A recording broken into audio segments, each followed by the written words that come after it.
how would you define the word speech?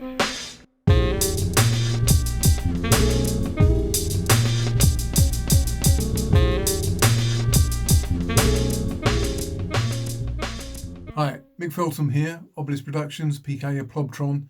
Welcome to the second part of a 6-part tutorial on my producer mindset, sharing with you my ideas of how to make tracks and especially the core issues of collecting the right kind of equipment and knowing how to get to the sounds that you like quickly, and also making decisions about what you like and what you don't like, but not overthinking things too much, and in that way making those critical choices fast and being able to slowly focus in on what the track is trying to say to you as you write it. So the good thing about putting something on the page is if you really don't like it, you feel compelled to change it. So I dived into the sample and came up with this 8-bar collage.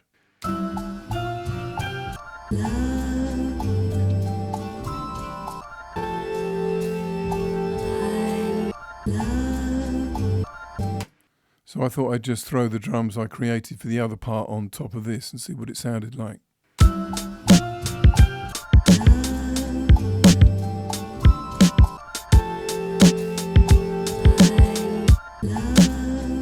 And that's it, the light bulb moment, from zero to hero. I love the juxtaposition between the straightish drums and the flipped sample. I do love the Casio sound, and if you remember from the first tutorial, I talked about really considering what equipment you're putting in your studio and ensuring that it's got the right connectivity, the right sounds, because they're going to really speed up your production process and your creativity.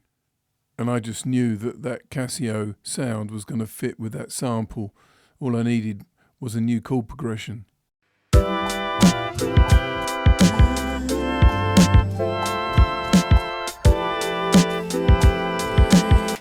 Yep, that's got that lovely summer slack vibe. The next thing I'm going to need is a bass line, certainly nothing too busy.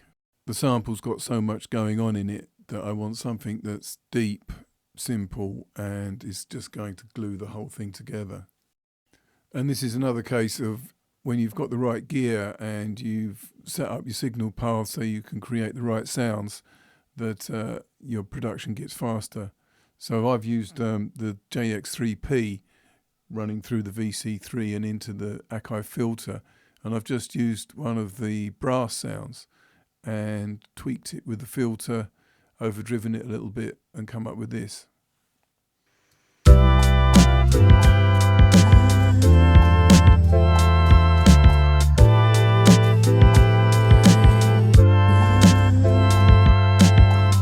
Yep, I think that's the core part of the track. I'm just going to add a little bit of detail with some Sun Ra percussion.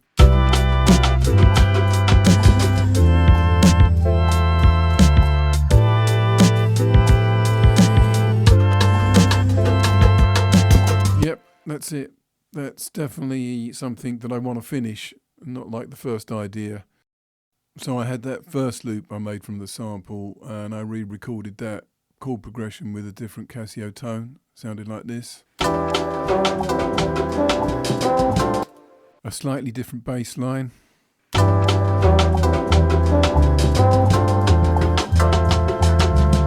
And because Ableton doesn't have that inverse cycle thing that Logic does, I use the scrub area and the global quantize to skip between bits.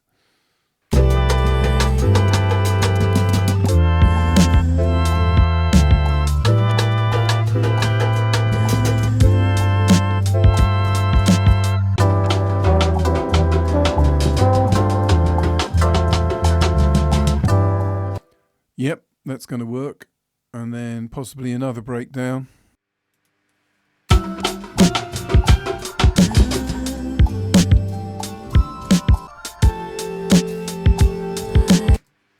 And finally, I'm always up for rinsing a really good sample, so I stuck it in a simpler.